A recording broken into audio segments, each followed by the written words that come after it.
در حقیقت مؤسسه تحصیلات میانه عمومی رقم 28 در دهه سنجیدزاری جماعت دهاتی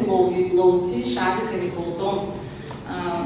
هست و در دام 2-3 سال آخر در این مؤسسه شماره آموزگاران و خوانندگان بنابر کوچ بستن مردم بر کرغیزستان خواسته شد و این حال در حقیقت یک آموزگاری صنف ابتدایی در آنجا فعالیت بوده ایستادند. نام نسبشان جاودش نسبه می باشد که یک خواننده صنف 3 تعلیم داده ایستادند و در مؤسسه کارمندان خارجگی، پستبان، فراش و مدیر خارجگی حالا هم در آنجا فعالیت دارند و این زمان حجت‌های ضروری برای فیلیال مؤسسه تحصیلاتی میانه رقم 41 که نزدیکترین هست در آنجا تبدیل دادن مؤسسه تحصیلاتی میانه عمومی رقم 28 آماده شده برای برآوردن قرار رئیس شهر حاضر پیشنهاد شده. اصلا این مکتب برای چند نفر معلومه؟ اصلا مکتب برای 22 نفر